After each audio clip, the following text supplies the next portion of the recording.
ನನ್ನ ಸೆಕ್ರೆಟರಿ ಮಧುವಿನ ಜೊತೆ ನನಗೆ ಸಂಬಂಧ ಇದೆ ಅಂತ ನನ್ನ ಹೆಂಡತಿ ನನ್ನನ್ನು ಬಿಟ್ಟು ಹೊರಟು ಹೋದಳು.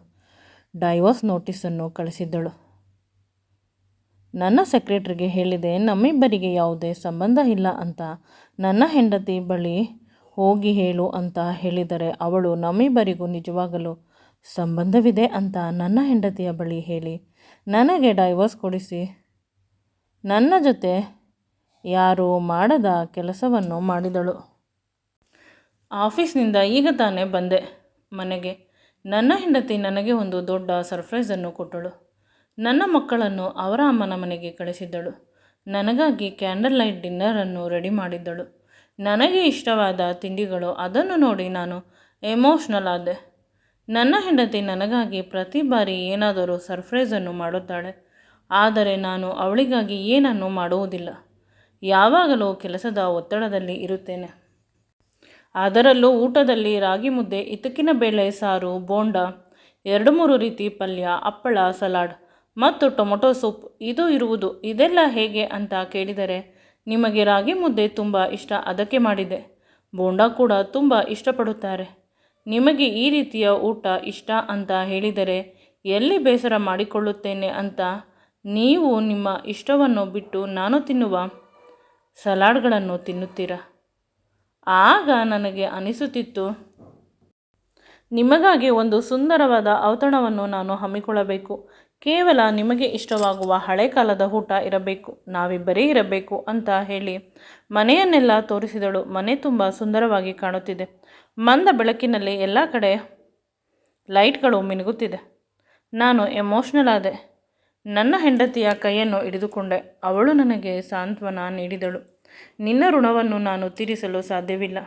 ನೀನು ಎಷ್ಟೊಂದು ಒಳ್ಳೆಯವಳು ಅಂತ ಹೊಗಳಲು ಆರಂಭಿಸಿದಾಗ ಅವಳು ಹೇಳಿದಳು, ಈಗ ನೀವು ನನ್ನನ್ನು ಹೊಗಳುವುದು ಸರ್ವೇ ಸಾಮಾನ್ಯ. ಮೊದಲು ಕೆಲಸದ ಬಗ್ಗೆ ಗಮನ ಕೊಡೋಣ ಅಂತ ಹೇಳಿದಳು. ಅಂದರೆ ಊಟ ಮಾಡುವುದು ಬೇಡ, ರೂಮ್ಗೆ ಹೋಗೋಣ ಅಂತ ನಾನು ಹೇಳಿದೆ. ಅಪ್ಪ ಸ್ವಾಮಿ, ಕೆಲಸ ಅಂದರೆ ಊಟ ಮಾಡುವುದು, ರೂಮಿಗೆ ಹೋಗುವುದು ಅಂದರೆ ಅದು ಕೆಲಸವಲ್ಲ ಅಂತ ನನ್ನನ್ನು ದುರದುರನೆ ನೋಡಿದಳು. ನಾನು ಅವಳ ಕೈಯನ್ನು ಹಿಡಿದುಕೊಂಡು ಸಾರಿ, ನನ್ನನ್ನು ಕ್ಷಮಿಸು ಅಂತ ಹೇಳಿದೆ. ನಂತರ ಜೋರಾಗಿ ನಗುತ್ತಾ ನನ್ನನ್ನು ಸೊಗಸಾದ ಅಡಿಗೆಗಳನ್ನು ಜೋಡಿಸಿದ್ದ ಟೇಬಲ್ನ ಬಳಿ ಕರೆದುಕೊಂಡು ಹೋಗಿ ಒಂದು ಚೇರನ್ನು ಎಳೆದಳು. ಇದರ ಮೇಲೆ ನೀವು ಕುಳಿತುಕೊಂಡು ನಿಮಗೆ ಇಷ್ಟವಾದ ಊಟವನ್ನು ತಿನ್ನಬಹುದು ಅಂತ. ನಂತರ ನಾನು ಕುಳಿತುಕೊಂಡು ಅವಳು ಕೂಡ ಕುಳಿತುಕೊಂಡಳು ನನ್ನ ಪಕ್ಕ. ನನಗೆ ಅವಳಿಗೆ ನಾನು ತಿನ್ನಿಸುತ್ತಾ ಸಮಯವನ್ನು ಕಳೆದವು. ಸಮಯ ಎಷ್ಟು ಕಳೆಯಿತು ಅಂದರೆ ಬೆಳಿಗ್ಗೆ 3 ಗಂಟೆ. ನಾವಿಬ್ಬರೂ ಟೇಬಲ್ ಮೇಲೆ ಇದ್ದೇವೆ. ನಮ್ಮಿಬ್ಬರ ಹಳೆಯ ವಿಷಯಗಳನ್ನು ಮಾತನಾಡಿಕೊಂಡು. ನಮ್ಮಿಬ್ಬರದು ಲವ್ ಮ್ಯಾರೇಜ್. ಒಬ್ಬರನ್ನು ಒಬ್ಬರು ಇಷ್ಟಪಟ್ಟು ಮದುವೆ ಆಗಿದ್ದು. ಆದರೆ ಎಲ್ಲೂ ಕೂಡ ನಾವಿಬ್ಬರು ಓಡಾಡಿಲ್ಲ. ಒಬ್ಬರನ್ನೊಬ್ಬರು ಇಷ್ಟಪಟ್ಟಿದ್ದು ಮದುವೆ ಆದ ಮೇಲೆ. ಅವಳ ಕಾಲ್ಗುಣದಿಂದ ನನ್ನ ಅದೃಷ್ಟ ತುಂಬ ಮೇಲೆ ಹೋಯಿತು. ಇದರಿಂದ ಕೆಲಸ ಜಾಸ್ತಿ ಆಯಿತು. ಈಗಲೂ ಕೂಡ ನಾವಿಬ್ಬರು ಒಂದೇ ಒಂದು ಫಾರಿನ್ ಟ್ರಿಪ್ಪನ್ನು ಕೈಗೊಂಡಿಲ್ಲ. ಏಕೆಂದರೆ ನಾನು ತುಂಬ ಬ್ಯುಸಿ ಇರುತ್ತೇನೆ. ಇಂದು ಮೀಟಿಂಗ್ ಇರುವುದಿಲ್ಲ, ನಾಳೆ ಸಡನ್ನಾಗಿ ಮೀಟಿಂಗನ್ನು ಏರ್ಪಾಟು ಮಾಡುತ್ತಾರೆ. ವಿದೇಶಕ್ಕೆ ಹೋದರೆ ತುಂಬ ದಿನವಾಗುತ್ತದೆ. ನಾಳೆ ಏನು ನಾಳಿದ್ದು ಏನು ಇನ್ನೂ ತಿಳಿಯುವುದಿಲ್ಲ. ಆದರೆ ಈಗ ಬಂದ ಕೆಲಸದವನು ತುಂಬ ಚೆನ್ನಾಗಿ ಎಲ್ಲ ಕೆಲಸವನ್ನು ಮಾಡಿಕೊಂಡು ಹೋಗುತ್ತಿದ್ದಾನೆ. ಅವನಿಗಾಗಿ ನಾನು ಏನಾದರೂ ಸಹಾಯ ಮಾಡಬೇಕು ಅಂತ ಅನಿಸುತ್ತದೆ. ಏಕೆಂದರೆ ಅವನು ಪ್ರತಿಕ್ಷಣ ದುಡಿಯುತ್ತಿರುತ್ತಾನೆ. ಅವನು ಹೇಳಿದ ಒಂದು ದಿನ ಬಂದು, ಸರ್, ನಾನು ಒಂದು ಹುಡುಗಿಯನ್ನು ಪ್ರೀತಿ ಮಾಡುತ್ತಿದ್ದೇನೆ. ಮನೆಯಲ್ಲಿ ಒಪ್ಪಿಗೆ ನೀಡುತ್ತಿಲ್ಲ, ನೀವು ಸಹಾಯ ಮಾಡಿ ಅಂತ ಹೇಳಿದ. ನಾನು ಅಂದೆ ಅವರ ಮನೆಗೆ ಹೋಗಿ ಅವರ 2 ಮನೆಯವರನ್ನು ಒಪ್ಪಿಸಿದೆ. ನಾನು ಇದ್ದೇನೆ, ಮದುವೆ ಮಾಡಿಕೊಡಿ. ಅವರಿಬ್ಬರು ತುಂಬ ಗ್ರೋತ್ ಆಗುವಂತೆ ನಾನು ಸಹಾಯ ಮಾಡುತ್ತೇನೆ. ಅವರ ಅಮ್ಮ ಹೇಳಿದಳು, ನಿನ್ನ ಮೇಲೆ ನಾನು ನಂಬಿಕೆಯಿಂದ ಮದುವೆ ಮಾಡುತ್ತಿರುವುದು. ಹುಡುಗಿಯ ಮೇಲೆ ನಮಗೆ ನಂಬಿಕೆ ಇಲ್ಲ. ಅವಳು ಯಾವ ಊರು ಯಾವ ಕತೆ ಗೊತ್ತಿಲ್ಲ ಅಂತ ಹೇಳಿದರು. ನಾನು ಆ ಹುಡುಗನ ಜೊತೆ ಪುನಃ ಮಾತನಾಡಿದೆ. ಆದರೆ ಅವನು ಮದುವೆ ಆದರೆ ಅವಳನ್ನೇ, ಇಲ್ಲವಾದರೆ ಮದುವೆ ಇಲ್ಲ. ನಂತರ ನನ್ನ ಕೆಲಸದವನ ಜೊತೆ ಮಧುವಿನ ಮದುವೆಯನ್ನು ಮಾಡಿಸಿದೆ.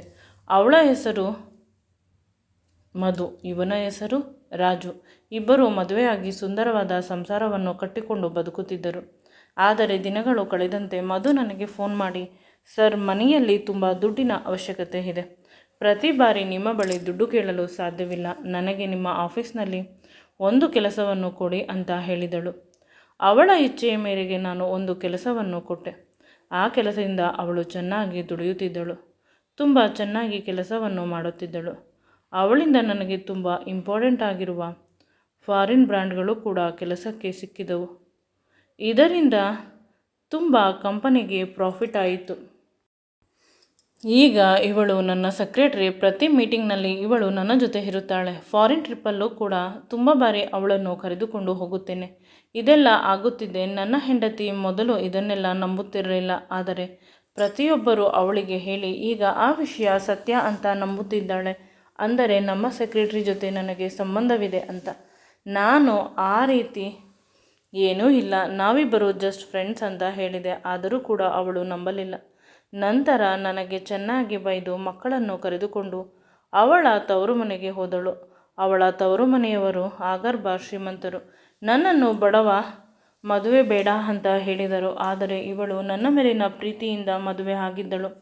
ಇನ್ನು ಅವರ ಮನೆಯಲ್ಲಿ ಯಾರೂ ಕೂಡ ಒಪ್ಪಿಸಿ ಅವಳನ್ನು ನನ್ನ ಬಳಿ ಕಳಿಸುವುದಿಲ್ಲ. ಕೊನೆಗೆ ಡೈವರ್ಸ್ ನೋಟಿಸನ್ನು ಇಂದು ನನ್ನ ಹೆಂಡತಿ ಕಳಿಸಿದ್ದಾಳೆ. ಆಫೀಸ್ಗೆ ಬಂತು. ನಾನು ಕೆಳಗೆ ಕುಸಿದೆ. ಆಗ ನನ್ನ ಸೆಕ್ರೆಟರಿ ಬಂದು ನನಗೆ ಸಮಾಧಾನ ಮಾಡಿದಳು. ಅವಳಿಗೆ ಹೇಳಿದೆ, ದಯವಿಟ್ಟು ನನ್ನ ಹೆಂಡತಿ ಬಳಿ ಹೋಗಿ ಎಲ್ಲ ವಿಷಯವನ್ನು ಹೇಳು ಅಂತ ಹೇಳಿದೆ. ಆಗ ಅವಳು ನನ್ನ ಹೆಂಡತಿ ಬಳಿ ಸರಿಯಾಗಿ ಮಾತನಾಡಲಿಲ್ಲ. ನಾನು ಹೇಳು ಅಂದಿದ್ದನ್ನು ಅವಳು ಹೇಳಲಿಲ್ಲ.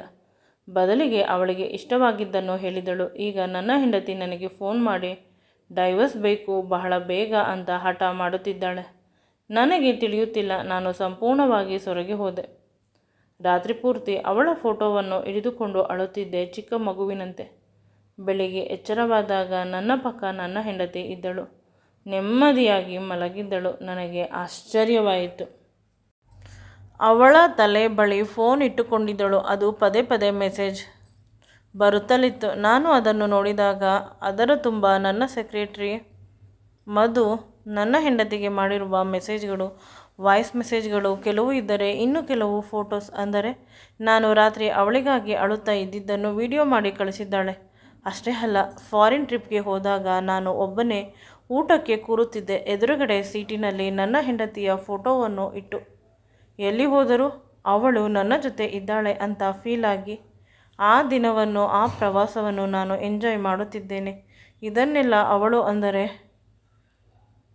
ಮಧು ರೆಕಾರ್ಡ್ ಮಾಡಿ ನನ್ನ ಹೆಂಡತಿಗೆ ಕಳಿಸಿದ್ದಾಳೆ. ನನ್ನ ಹೆಂಡತಿ ನನ್ನನ್ನು ತುಂಬ ಪ್ರೀತಿ ಮಾಡಿದ್ದಾಳೆ. ಅವಳಿಗೆ ಅವಳ ತಪ್ಪು ಅರಿವಾಗಿ ಮರಳಿ ಬಂದಿದ್ದಾಳೆ. ಡಿಸ್ಟರ್ಬ್ ಮಾಡಬೇಡ ಅಂತ ನನ್ನ ಹೆಂಡತಿ ಫೋನಿಂದ ಮದುವೆಗೆ ಮೆಸೇಜ್ ಮಾಡಿ ನನ್ನ ಹೆಂಡತಿಯನ್ನು ಗಟ್ಟಿಯಾಗಿ ತಬ್ಬಿಕೊಂಡು ಮಲಗಿದೆ. ನನಗೆ ಈಗ ಅರಿವಾಯಿತು, ನಿಜವಾದ ನನ್ನ ಪ್ರೀತಿಯ ಜಾಗ ನನ್ನ ಹೆಂಡತಿಯ ಮಡಿಲು ಅನ್ನುವುದು. ಅವಳ ಮಡಿಲಿನಲ್ಲಿ ನನ್ನ ತಲೆಯನ್ನು ಮುಚ್ಚಿಕೊಂಡು ಮಲಗಿದ್ದೇನೆ ನೆಮ್ಮದಿಯಿಂದ. ಈ ಕ್ಷಣ ಪ್ರತಿದಿನವೂ ಇರಲಿ, ನನ್ನ ಉಸಿರು ಇರುವವರೆಗೂ ಇರಲಿ ಅಂತ ಅನಿಸುತ್ತದೆ. ಮುಂದೆ ಈ ವಿಡಿಯೋ ನಿಮಗೆ ಇಷ್ಟವಾದಲ್ಲಿ ದಯವಿಟ್ಟು ನನ್ನ ಚಾನಲನ್ನು ಲೈಕ್ ಮಾಡಿ, ಶೇರ್ ಮಾಡಿ ಮತ್ತು ಸಬ್ಸ್ಕ್ರೈಬ್ ಮಾಡಿ. Thanks for watching and keep supporting me always.